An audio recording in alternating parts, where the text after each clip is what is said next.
نحمده ونستعينه ونستغفره ونؤمن به ونتوكل عليه ونعوذ بالله من شرور أنفسنا ومن سيئات أعمالنا من يهده الله فلا مضل له ومن يضلله فلا هادي له ونشهد أن لا إله إلا الله وحده لا شريك له ونشهد أن سيدنا ونبينا ومولانا محمدا عبده ورسوله أرسله بالحق بشيرا ونذيرا وداعيا إلى الله بإذنه وسراجا منيرا صلى الله تعالى عليه وعلى آله وأصحابه وسلم تسليما كثيرا كثيرا أما بعد فأعوذ بالله من الشيطان الرجيم بسم الله الرحمن الرحيم ويدعو الإنسان بالشر دعاءه بالخير وكان الإنسان عجولا وجعلنا الليل والنهار آيتين فمحونا آية الليل وجعلنا آية النهار مبصرا وجعلنا آية النهار مبصرة لتبتغوا فضلا من ربكم ولتعلموا عدد السنين والحساب وكل شيء فصلناه تفصيلا وكل إنسان ألزمناه طائره في عنقه ونخرج له يوم القيامة كتابا يلقاه منشورا اقرأ كتابك كفى بنفسك اليوم عليك حسيبا من اهتدى فإنما يهتدي لنفسه ومن ضل فإنما يضل عليها ولا تزر وازرة وزر أخرى وما كنا معذبين حتى نبعث رسولا صدق الله مولانا العظيم সূরা ইসরার 11 নম্বর আয়াত থেকে তেলাওয়াত করা হয়েছে। তেলাওয়াতকৃত আয়াতগুলোর মধ্যে প্রথম আয়াত সম্পর্কে গত 2 মজলিসে কিছু আলোচনা হয়েছিল, যে মানুষ মঙ্গল বাদ দিয়ে অমঙ্গল কামনা করে,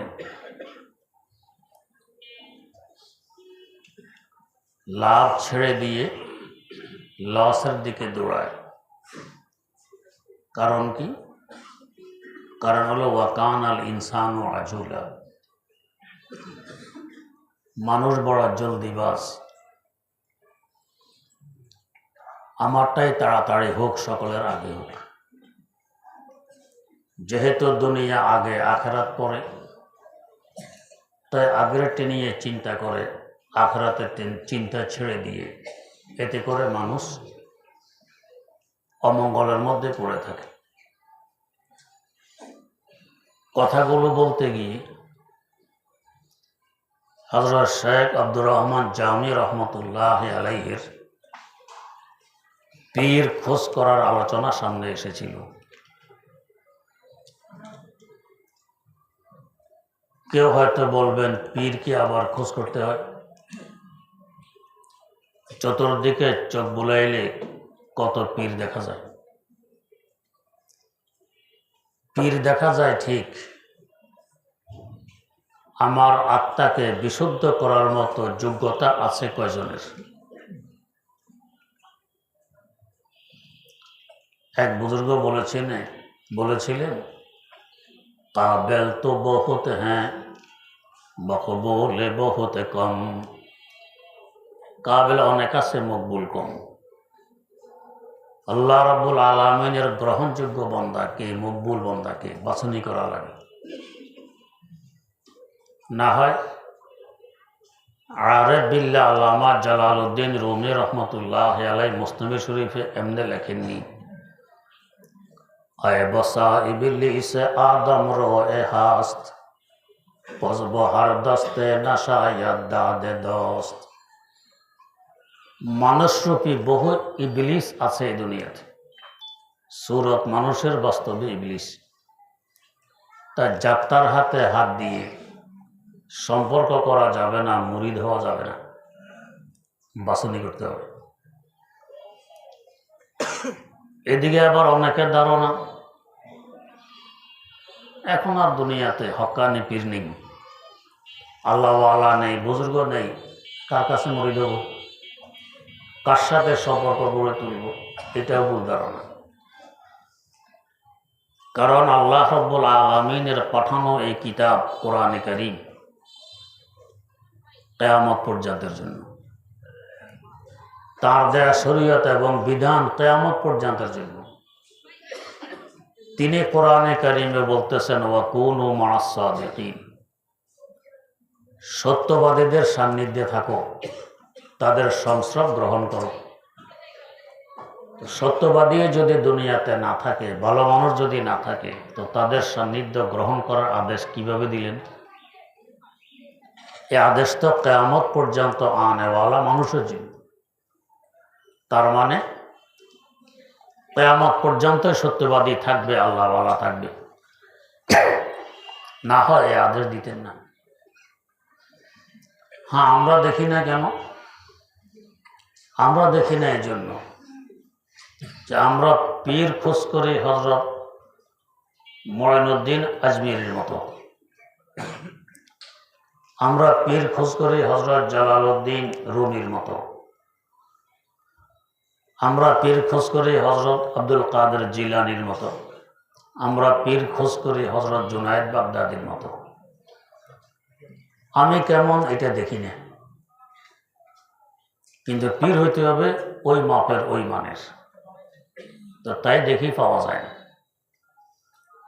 আমাদের হিসাবে এই যুগও জুনায়েদ বাগদাদি আছে, আব্দুল কাদের জিলানি আছে, মুঈনুদ্দিন আজমিরি আছে, হাকিমুল উম্মত থানভী আছে, এই যুগও আছে আমাদের হিসাবে।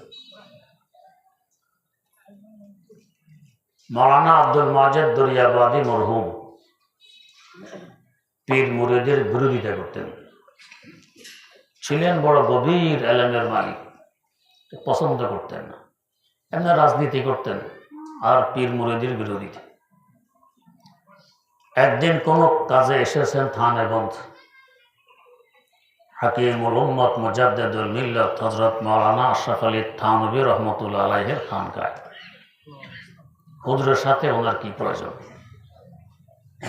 এসে দেখেন হুজুর খানকায় বয়ান করতেছেন, ওয়াজ করতেছেন। এই সময় তো আর কথা বলা যাবে না, ওয়াজ শেষ হবে, তারপরে কথার প্রশ্ন।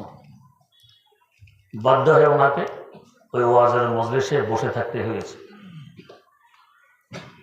যখন মজলিস শেষ হলো, একটি খুঁটির সাথে হেলান দিয়ে ঘণ্টাখানিক কান্নাকাটি করলেন, কানলেন। এতদিন পীর মুরিদের বিরোধিতা, এখন একদিনের ওয়াজে কাঁদতেছেন। এরপরে হযরত থানভীর খেদমতে এসে বলতেছেন, হযরত আমাকে মুরিদ করে নেন, কি দরকারে এসেছেন সেটা এখন বাদ, যেটার বিরোধিতা করতে না গে সেটা নিয়ে এখন ব্যস্ত, আমাকে মুরিদ করে নেন। हजरत बोले मेरे ख्याल में आपके लिए मौलाना मदनी बेहतर रहेगा। আমার দৃষ্টিতে মৌলানা সৈয়দ হোসেন আহমদ মাদানী আপনার জন্য ভালো হবে, কারণ উনিও রাজনীতি করেন, আপনিও করেন, দুজনের মিল আছে। আর আমি তো রাজনীতি করি না, আমার সাথে তো মিল নেই। তো যদি আপনার আদেশ, তো যেতে পারি, তো যান। থানেবন্দ থেকে সফর করে দেওবন্দ গেছেন। হযরত মাদানী রহমতুল্লাহ আলাইহির কাছে এসে ওই দরখাস্তে, হুজুর আমাকে মুরিদ করে নেন। हजरत बोलें कि तो मेरे ख्याल में आपके लिए मौलाना थानवी बेहतर रहेगा। আমার দৃষ্টিতে আপনার জন্য মৌলানা আশরাফ আলী থানভী ভালো হবে। ইনি করলেন ওনার কথা, ইনি করলেন ইনার কথা। এবার জব দিলেন মাওলানা থানভীর কাছে তো গিয়েছিলাম, উনিও তো আমাকে আপনার কাছে পাঠিয়েছেন। তাহলে আমি যদি আপনাকে নিয়ে মুরিদ করাই দিই ওনার কাছে, আপনার মর্জি। আব্দুল মাজেদ দরিয়াবাদী সাহেবকে সাথে নিয়ে শাইখুল আরব ওয়াল আজম সৈয়দ হোসেন আহমদ মাদানী রাহিমাহুল্লাহ থানভী আসলেন। এসে বলতেছেন, হযরত এনাকে এনেছি, আপনি নাকি মুরিদ করে নেন। হযরত বললেন, আমি না আপনার কাছে পাঠিয়েছি। এর উত্তরে হযরত মাদানী রহমতুল্লাহ আলাইহি বললেন, মাই ইসকে কাবিল নেই হুঁ, আমি এর যোগ্য নই যে ওনাকে মুরিদ করতে পারি।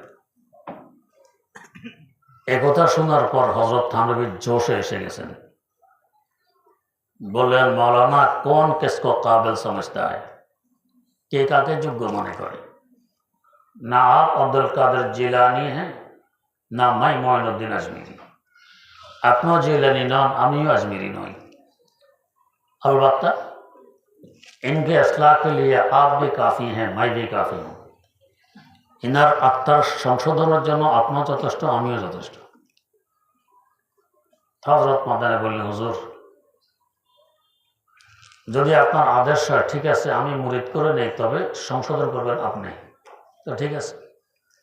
হযরত মাদানী মুরিদ করলেন, সংশোধন করতেছেন হযরত থানভী। তা আমরা তো জুনায়েদ বাগদাদির আব্দুল কাদের জিলানি খুঁজি, পাই না। আমি যেমন আমার পীরত তেমনই হবে। হযরত বাগদাদির মুরিদত বাগদাদি মার্কা, জিলানির মুরিদত জিলানি মার্কা। সৈয়দনা আলী মুর্তজা রাদিয়াল্লাহু তাআলা আনহুর কাছে এক বেটা প্রশ্ন নিয়ে আসছে, হুজুর আবু বকর ওমর রাদিয়াল্লাহু আনহুর খেলাফত কাল দেখেছি, পুরা মুসলিম জাহান পানির মতো নীরব নিস্তব্ধ, কোথাও দাঙ্গা হাঙ্গামা নেই, শান্তির বাতাস বয়ে চলছিল।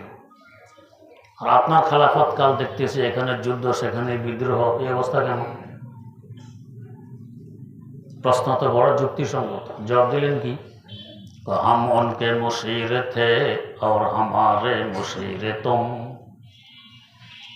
আবু বকর ওমর যখন ক্ষমতা ছিলেন তাদের পরামর্শদাতা ছিলাম আমরা, আমি যখন ক্ষমতা আসছি আমাদের পরামর্শদাতা হচ্ছে তোমরা। এই ব্যবধানের কারণে এখন অশান্তি, তখন ছিল শান্তি। তো যেমন মুরিদ পীড়িত তেমনই হবে। একবারটা কুকুর সাথে নিয়ে নিয়ে ঘোরে, কুকুর সফর করতেছে, রেলগাড়িতেও কুকুর নিয়ে উঠছে। কিছু কুকুর মার্কা মানুষ আছে, কুকুর নিয়ে এদের চলাফেরা, কুকুর মার্কা মানুষ। অসংখ্য মানুষ এখনো পেটের ক্ষুধার আগুন নিভাইতে পারে না, দুমুঠো বাদ দিয়ে কুকুরের পিছনে হাজার হাজার লাখ লাখ টাকা ব্যয় করে। আমাদের এখনো কাছে একটা আছে কুকুরের ডিভলক, কুকুরের ফার্ম। এই বেচারা কুত্তা ভালে, কুত্তা বিক্রি করে। দুনিয়া তার ব্যবসা দেখে নেই, কুত্তার ব্যবসা তো কি রুচি। মুসলমান কিন্তু ব্যবসা করে কুত্তার, চিন্তা করে বলতে তো শরম লাগে। যদি কেউ আপনি কি ব্যবসা করেন, কুত্তার ব্যবসা করছে, কেমন লাগে? শরম না? ওকে শরম থাকলে তো শরম, না থাকলে কিসের শরম? আল্লাহ, তো বেচারা কুকুর নিয়ে রেলগাড়িতে উঠছে। কথা কথা থানভী জিজ্ঞেস করছেন, এই কুকুর সাথে রাখার অর্থ কি? হ্যাঁ হুজুর, আপনারা এত ওয়াজ করেন, কুকুর যেখানে আছে সেখানে ফেরেশতা থাকে না। জান কবজা করো তো ফেরেশতা, রুকে নিয়ে যায়, ফেরেশতা না। কুকুর সাথে থাকলে ফেরেশতা থাকবে না, আমার রু কবজা করতে পারবে না, এই জন্য কুকুর সাথে রাখি। যুক্তি দিল আর কি। যুক্তি কার সামনে? থানভীর সামনে, যে যুক্তির বাদশা তার সামনে যুক্তি দেয়। হযরত জবাব দিলেন, কুকুর মরে কি না? তো মরে, তো এটা রুকে নেয়। কুকুর রু যে মার্কা ফেরেশতা নেয়, তোমার রু হে মার্কা ফেরেশতা নেবে। তা না থাকলে তো রহমতের ফেরেশতা নিত, সেটা তোমার ধারে কাছে আসবে না। আর যেহেতু কুত্তার সাথে, তো যে ফেরেশতা কুত্তার রু নেয়, সেই ফেরেশতা তোমারটাও নিবে। বুঝি নেই? তা আমরা যেমন আমাদের পীড়িত তেমনই হবে। কিন্তু আমি কি এটার দিকে না দেখে পীর খুঁজ দিচ্ছি আব্দুল কাদের জিলানির নেয়, জুনায়েদ বাগদাদির নেয়, তো ভাবো কি?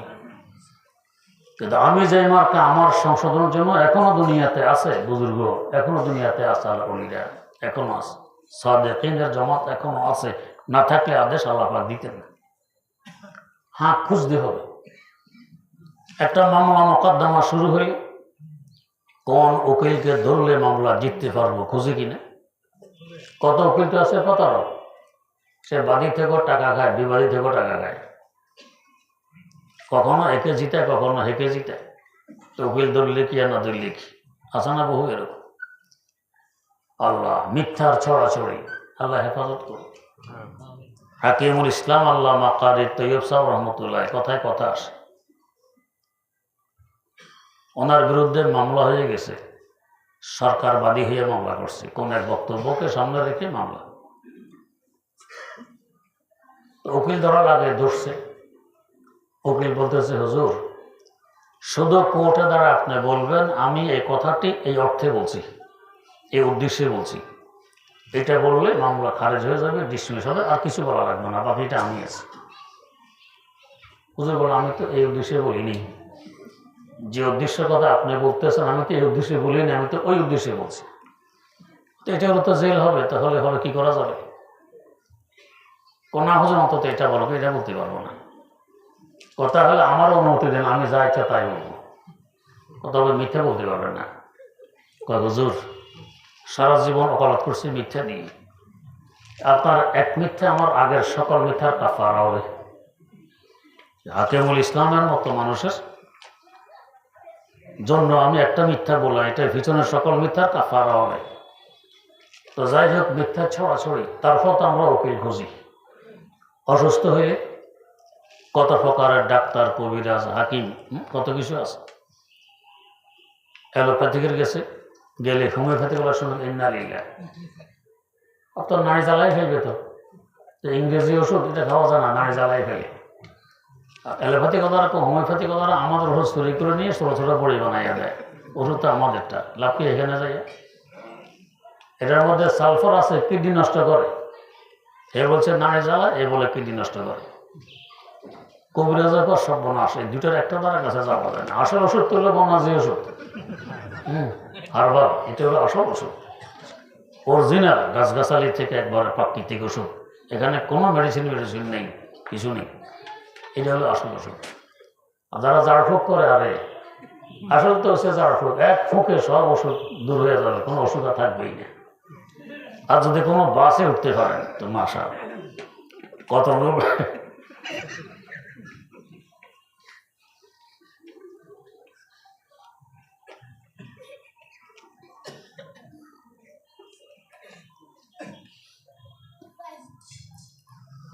কত রকমের ট্যাবলেট,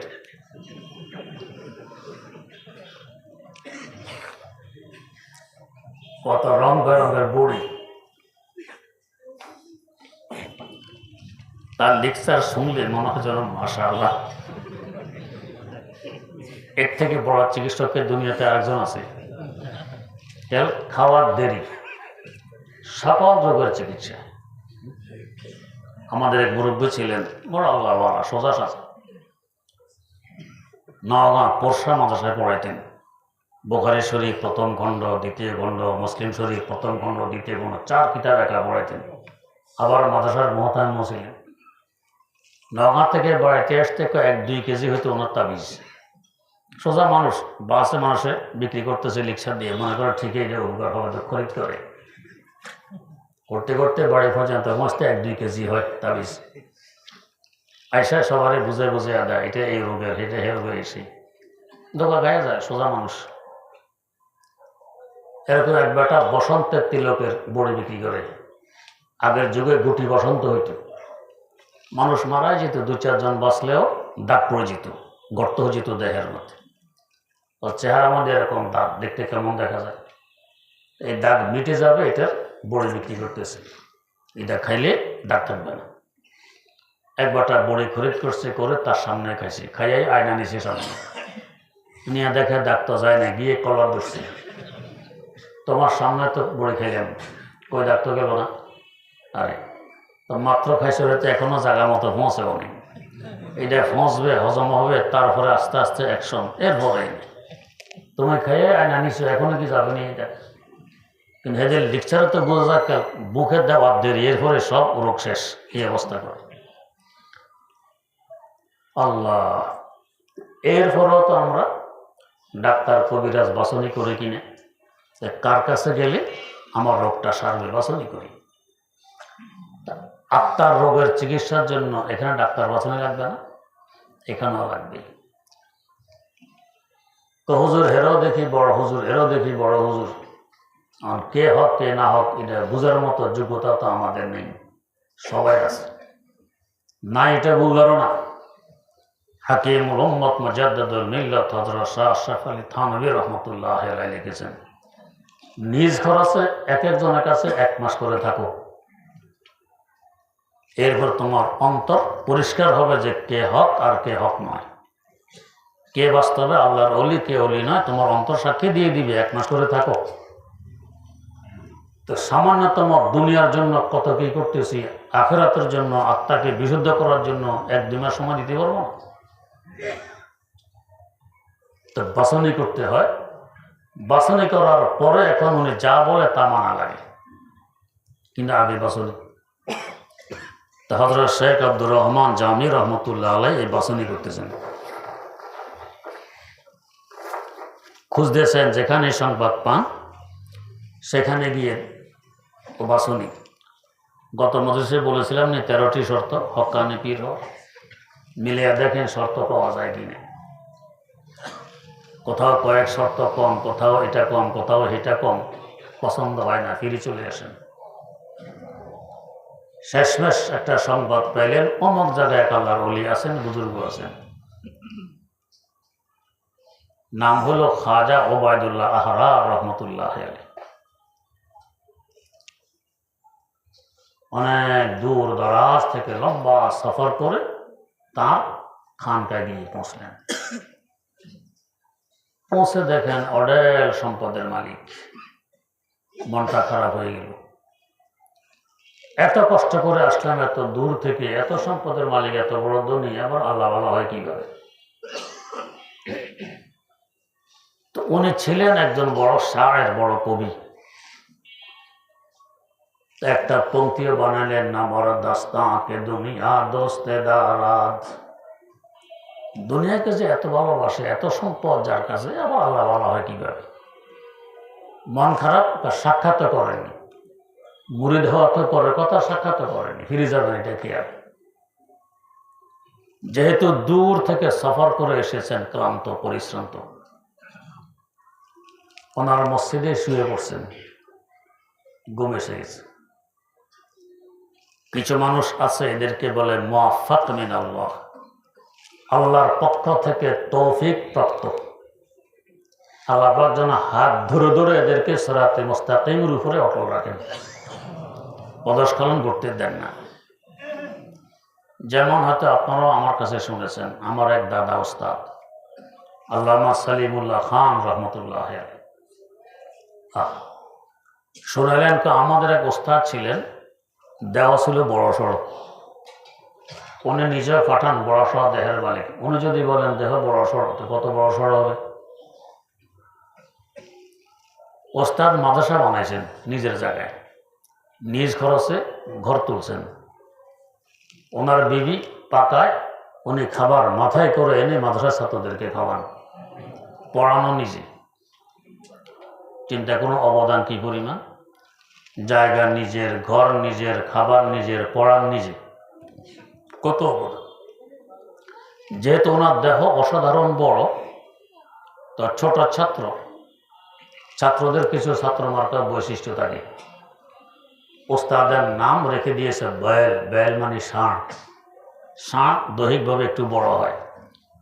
উনি মাদ্রাসা আসলে বলা বলি করে, হামারা বয়েল আ গেয়া, আমাদের ষাঁড় এসে গেছে।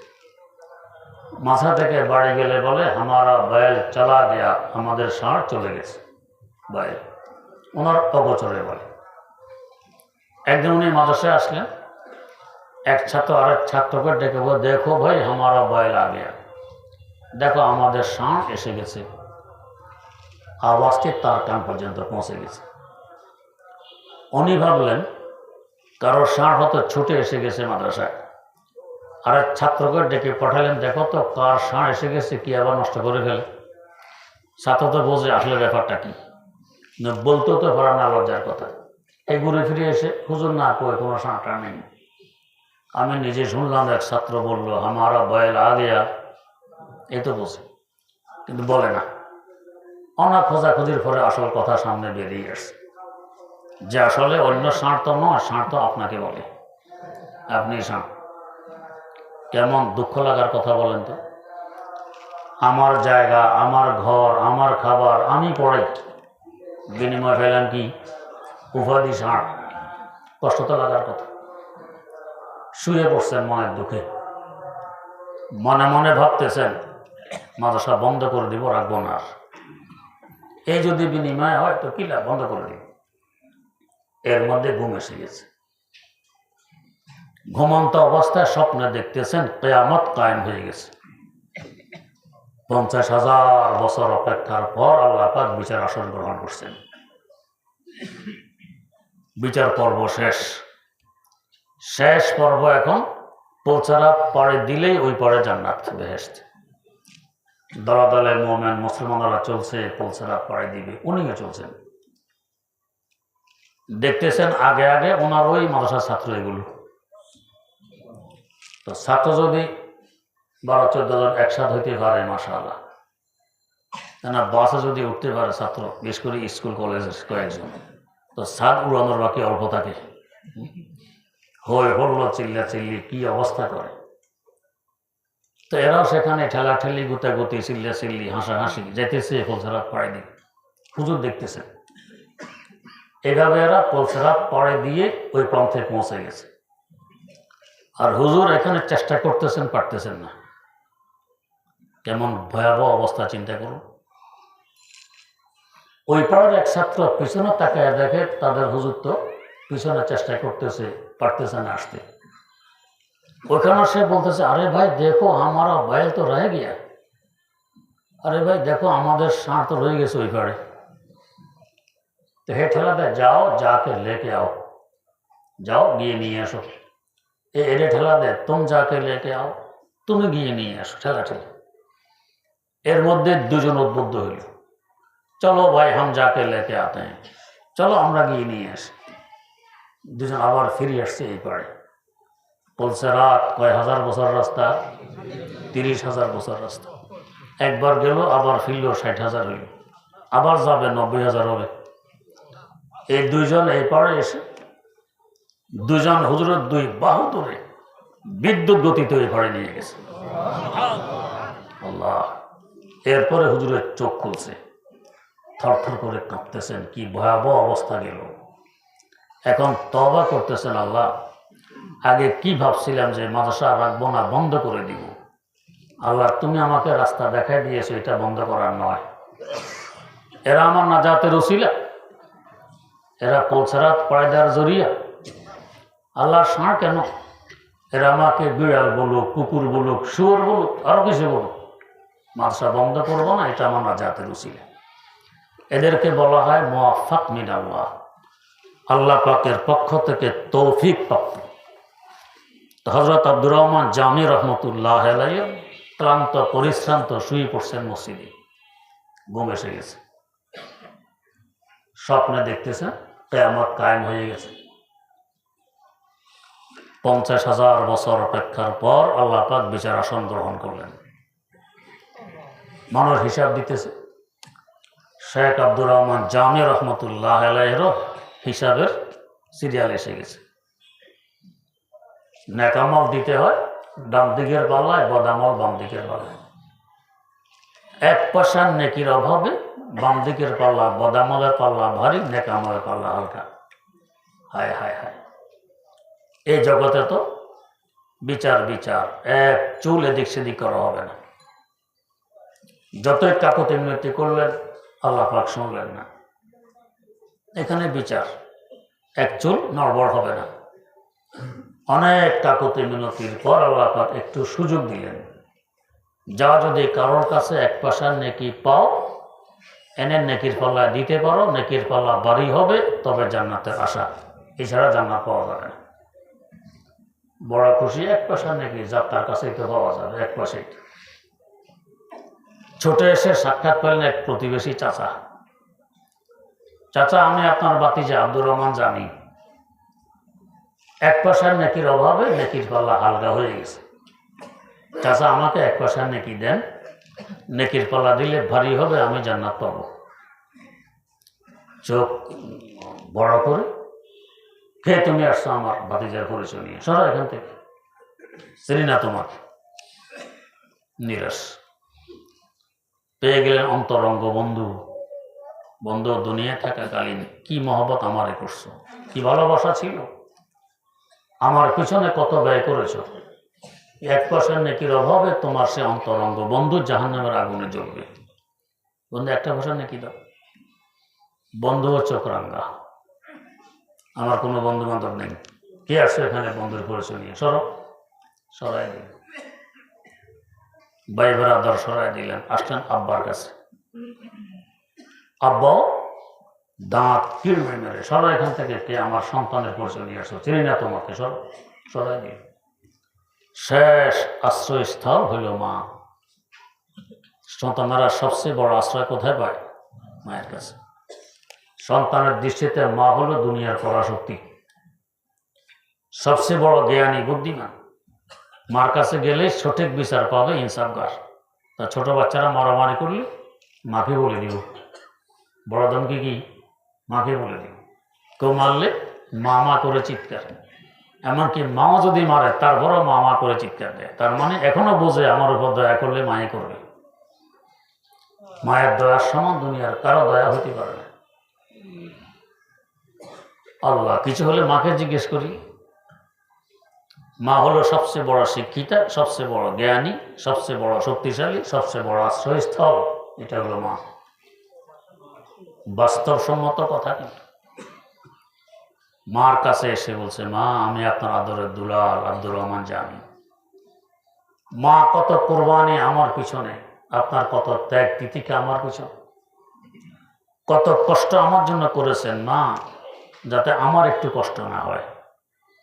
আর সে আপনার আদরের দুলাল 1 পয়সার নেকির ঘাটতির কারণে জাহান্নামের আগুনে জ্বলবে। মা এটাকে আপনি সইতে পারবেন? মা আমাকে 1 পয়সার নেকি দেন, দিলে আমি জান্নাত পেতে পারি। কত বড় আশা, সবাই ফেরত দিয়েছে, মা তো হয়তো বিমুখ করবে না, ফেরত দিবে না। কিন্তু হাসরমাত্র অবস্থা কি? ইয়াওমা ইয়াফিরুল মারউ মিন আখিহি ওয়া আবিহি ওয়া উম্মিহি ওয়া বানিহি লিকুল্লি ইমরিইন মিনহুম শাআনুন ইউগনি। সকলে নিজের চিন্তায় চিন্তিত, ব্যস্ত, আরেকজনের চিন্তা করবে কি? সেখানের অবস্থা তো হলো আদম সে তা ঈসা নবী নফসি পুকারে ওয়াসবি। आदम से ता ईसा नबी नफ्सी पुकारे वासबी। बोले वहाँ एक उम्मती अहमद नबी साहेब हशम। बोले वहाँ एक उम्मती अहमद नबी साहेब हशम। সকল পেগম্বর পর্যন্ত বিকম্পিত, হায় আমার অবস্থা কি হবে? একমাত্র উম্মতের ফিকিরে ফিকিরমান, উম্মতের চিন্তায় চিন্তিত আমাদের নবী, নবীদের নবী, শেষ নবী रहमतुल आलमीन हज़रत मोहम्मद मुस्तफ़ा सल्लल्लाहु अलैहि वसल्लम बोले वहाँ एक उम्मती अहमद नबी साहेब हशम। माओ বিমুখ করে ফেললেন, চিনি না তোমাকে, কে তুমি, সরো এখান থেকে। নিরাশ হয়ে গেলেন, জাহান্নাম ছাড়া আত্মগতি নেই। পেরেশান চেহারা, মলিন, ছুটাছুটি করতেছেন, হায় কি করে, হায় কি করে। এর মধ্যে পিছন থেকে একটি আওয়াজ কানে পড়লো, কি, কেফ ইয়া আব্দুর রহমান, ও আব্দুর রহমান দাঁড়াও। যেদিক থেকে আওয়াজ আসলো তাকায় দেখেন খাজা ওবায়দুল্লাহ আহরা রহমতুল্লাহ আলাইহির চেহারা মোবারক দেখা যায়। এসে জিজ্ঞেস করলেন, এত চিন্তিত কেন, চেহারা বলেন কেন, ছুটাছুটি কেন? ভাবলেন যেখানে আব্বা আম্মা কাজে লাগলো না, এখানে অচেনা মানুষটা কি কাজে লাগবে? তার এখনো তো পরিচয় দেননি, সাক্ষাৎ তো করেননি। বলতেছিলেন না কি লাভ হবে, বললেন না, বলো। ঘটনা সব বললেন যে হুজুর এক পাশের নেকির অভাবে আমার নেকির পাল্লা হালকা, বদির পাল্লা ভারী হয়ে যায়। কত কাকতি মিনতি করলাম, আল্লাহ পাক মানলেন না। শেষমেশ একটু সুযোগ দিলেন, এক পাশের নেকি কারো কাছে যদি পাও, নেকির পাল্লা তুলে দিতে পারো, নেকির পাল্লা ভারী হবে, বদির পাল্লা হালকা হবে, তারপর জান্নাতের আশা। এছাড়া জান্নাতের আশা নেই। হুজুর, পাড়া প্রতিবেশী, ভাই বেড়াদর, বন্ধু বান্ধব, পিতা মাতা সকলের কাছে ধন্যবাদ দিলাম, কেউ আমাকে চিনল না, সব তারাই দিল। চিন্তিত, জাহান্নাম ছাড়া তো আর গতি নেই, আর কে দিবে আমাকে দিবে। মা যেখানে ফিরে দিলেন, বা শোনা মাত্র এক পাশা নেকি বের করে দিয়ে দিলেন, যাও নেকির পাল্লা নিয়ে তুলে দাও। কি আনন্দ, কি খুশি বলেন তো। এক পাশার নেকি নেকির পাল্লায় তুলে দেয়, নেকির পাল্লা ভারী হয়ে, বদির পাল্লা হালকা হয়ে যায়। জান্নাতের ফয়সালা হয়ে গেছে। আগে কি দুঃখ আর এখন কি আনন্দ, এর মধ্যে চোখ খুলে গেছে, ঘুম ভেঙে গেল। দেখেন থরথর করে কাঁপতেছে ভয়ে, কি ভয়াবহ অবস্থা গেছে। আর খাজা ওবায়দুল্লাহ আহারা রহমতুল্লাহ আলাইহি অদূরে বসা মসজিদে, উনি তো এখনো অচিনা। দেখে কাছে এসে জিজ্ঞেস করছেন, বেটা তুমি কে, কোত্থেকে এসেছো, কাঁপতেছো কেন? বলতে তো লজ্জা লাগে, যার ব্যাপারে একটু আগে মন্তব্য করেছিলেন। কুমন্তব্য কি? নামরদাস্তাকে দুনিয়া দোস্তে দারাত। এত বড় সম্পদশালী আল্লাহওয়ালা হতে পারে, আর তার মাধ্যমে উপকৃত হয়ে গেলাম আমি, জাহান্নাম থেকে বেঁচে জান্নাত পেয়ে গেলাম। বলতে তো লজ্জা লাগে। দোষে না বলো, কোত্থেকে এসেছো, কেন এসেছো, কাঁপতেছো কেন, কারণ কি, সব খুলে বললেন। বলার পরে বলেন, আব্দুর রহমান, এক পংক্তি তুমি বানাইছো, আর এক পংক্তি আমার থেকে শুনে নাও। তোমার পংক্তি ছিল না বড় দাস্তাকে দুনিয়া দোস্তে দারাত, আর আমার পংক্তি শুনে নাও, আগার দারাত বড়া হে দোস্তে দারাত, আগার দারাত বড়া হে দোস্তে দারাত।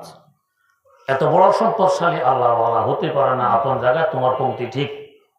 কিন্তু যদি কোনো আল্লাহওয়ালা সম্পদশালী হয়, তো নিজের জন্য হয় না, তোমার মতো আরেক আল্লাহওয়ালার জন্য হয়।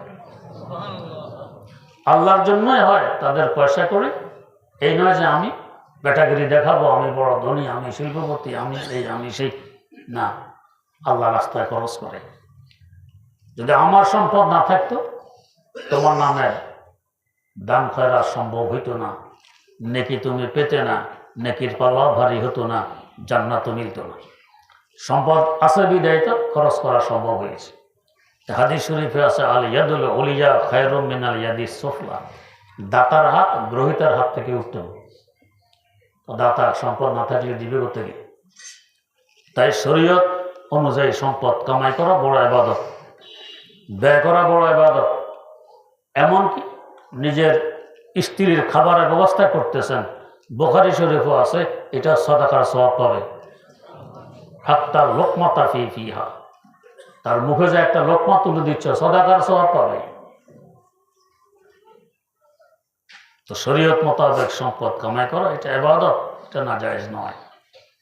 তো যাই হোক, তো আব্দুর রহমান জামি রহমতুল্লাহ এরপরে তাঁর কাছে মুরিদ হইলেন। হওয়ার পর তো আব্দুর রহমান জামি হইলেন। কোথায় পৌঁছলেন কল্পনা তো করতে পারবো না। হজ করতে গেছেন মক্কায়ে মুকাররমা, হজ শেষ করে রওনা করছেন মদিনা মুনাওয়ারা জিয়ারতে যাবেন। কার জিয়ারত? আল্লাহ দু জাহানের বাদশাহ। কি আকর্ষণ, কি টান অনুভব করে মোমেন মন্দারা।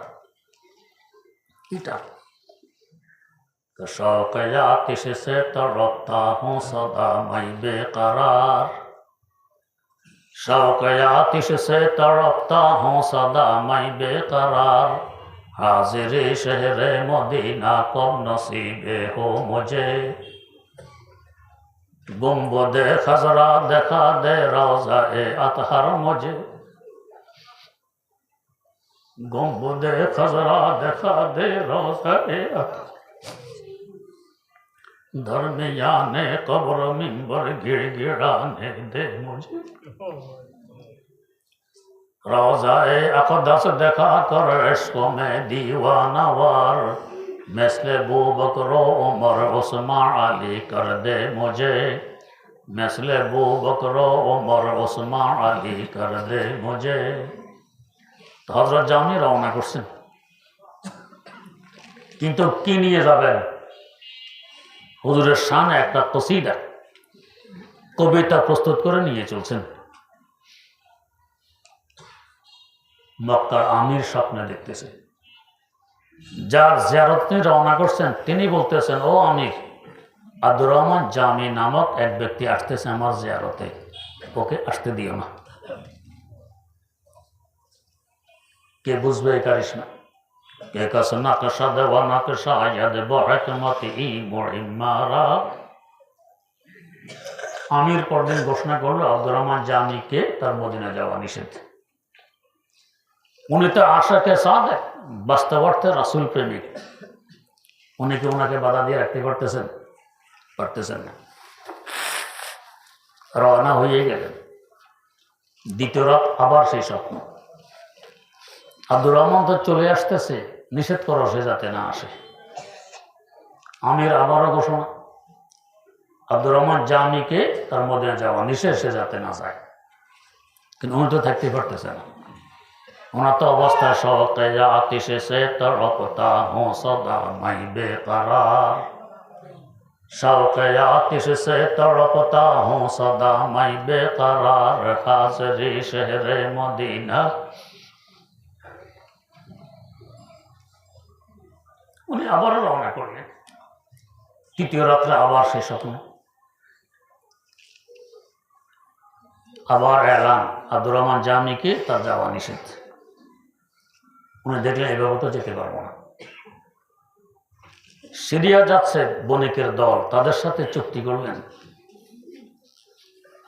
তোমরা সিরিয়া যাবে, সিরিয়া যাইতে আমার প্রেমাস্পদ দোজাহানের বাদশাহ সাল্লাল্লাহু আলাইহি সাল্লামের শহর মদিনা কিনারায় পড়ে, তোমাদের বস্তার ভিতরে আমার ঢুকাইয়া নিয়ে চলো। মদিনার কাছে গেলে বস্তার মুখ খুলে দিও, আমি আমার প্রেমাস্পদের জিয়ারত করব। সাধারণ কথা, এদেরকে বলে আশাকে সাদেক। বস্তার ভিতরে মুখ বন্ধ অবস্থায় থাকা কেমন লাগবে? বাস্তবতা যারা প্রেমিক তাদের জন্য এটা সহজ, অন্যদের জন্য বড় কঠিন।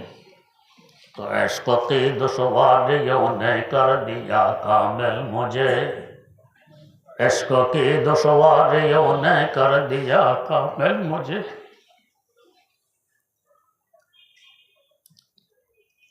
अब कोई मुश्किल नजर आता नहीं मुश्किल मुझे। বণিকেরা তাই করল। আবারও স্বপ্ন, আব্দুর রহমান জামি চলে আসতেছে, বাধা দাও যাতে না আসে। কে বুঝবে না। আমির এবার তলা শুরু করছে যে কোনো কাফেলার সাথে আব্দুর রহমান জামি বলতে কেউ নেই। এতবারের স্বপ্ন মিথ্যে হতে পারে না। খুঁজতে খুঁজতে বস্তার ভিতরে পেয়ে গেছে, ওনাকে বাধা দিয়ে রাখা হইল। পরের রাত্রে আমির আবার স্বপ্নে দেখতেছে দোজাহানের বাদশা বলতেছেন, আমির, তাকে বাধা দেওয়ার জন্য কেন বলেছি এই জন্য নয় যে সে আমার দরবারের অপরাধী, যে এশক মহব্বত আর প্রেম প্রীতি নিয়ে সে আসতেছে আমার দরবার, এবং যে হাদিয়ার সাথে নিয়ে আসতেছে কসিদা, আমার রোজার পাশে দাঁড়ায় যদি সে পড়ে, তার আকর্ষণে রোজা থেকে উঠে আমাকে তার সাথে আলিঙ্গন করতে হবে। আমি যেদিন রোজা থেকে উঠবো সেদিন কিয়ামত কায়েম হবে, এই জন্য নিষেধ করছি। শেষ অসাধারণ মানুষ। কে কসিদা ছিল? যে মাহাজুরি বরামদ জানে আলম, তারাহম ইয়া নবী আল্লাহ, তারাহম ইয়া নবী ইয়া।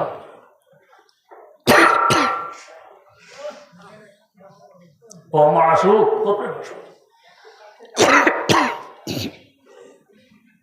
আপনি তো গোটা মুসলিম জাহানের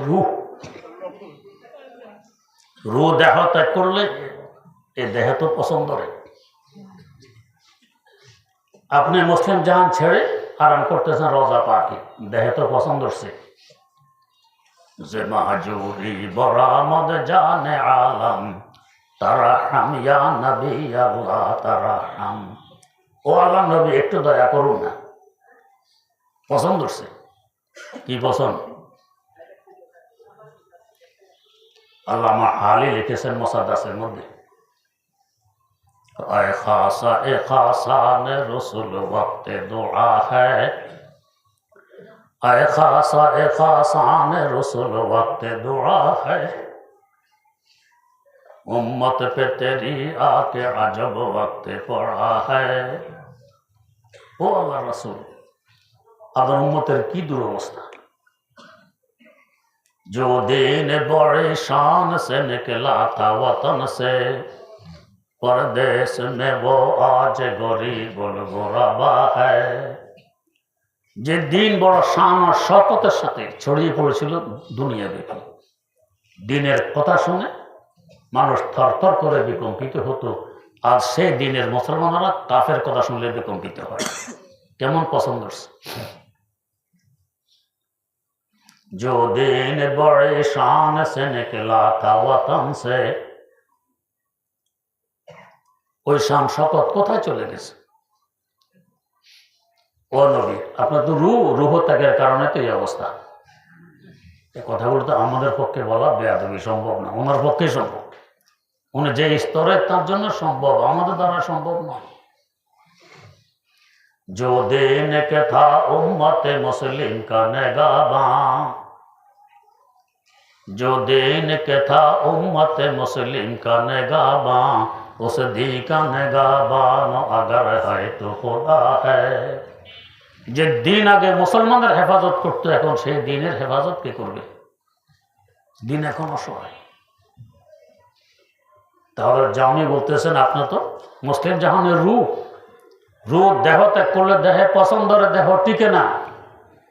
আপনি বিদায় নিয়ে আরাম করতেছেন রওজা পাকে, দেহে পছন্দ হচ্ছে মুসলমানদের দুরবস্থা। যে মাহজুরি বরামদ জানে আলম, তারাহাম ইয়া নবী আল্লাহ তারাহাম। ও আল্লাহ নবী, একটু দয়া করেন না। বেরু আওয়ার সরাজ বুরদে ইয়ামানি, কে রোয়ে তুসতে সুবহে জিন্দেগানি, কে রোয়ে তুসতে সুবহে জিন্দেগানি। ও মাসুক, ইয়ামান দেশের চাদর দিয়ে আপনার কাফনের ব্যবস্থা করা হয়েছিল, ওই কাফনের ভিতর থেকে চেহারাটা একবার দেখাই দেন না, রূহ ফিরে আসবে, উম্মতের মধ্যে নবজাগরণ শুরু হবে।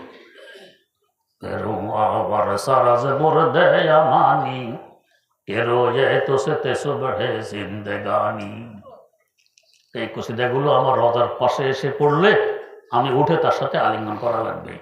এই জন্য নিষেধ করেছি তাকে আসতে দিও না, আমি উঠলে তো কিয়ামত কায়েম হবে। সে আব্দুর রহমান জামে কোথা থেকে কোথায় পৌঁছে গেলেন? খাজা ওবায়দুল্লাহ আহরার রহমতুল্লাহ আলাইহির সাথে সম্পর্কের মাধ্যমে। তো আল্লাহ রাব্বুল আলামিন আমাদেরকেও এই শিক্ষা দিতেছেন, আত্মাকে বিশুদ্ধ করো। এক ভালো মানুষের সংসবার সান্নিধ্যে গিয়ে তার সাথে সম্পর্ক রেখে আত্মা বিশুদ্ধ হবে, দামি হবে। আত্মা নষ্ট হইলে তোমার দাম 2 পয়সা থাকবে না, পছন্দ হবে। আল্লাহ রাব্বুল আলামিন আমাদেরকে সহজে আত্মা বিশুদ্ধ করার তৌফিক দান করুন।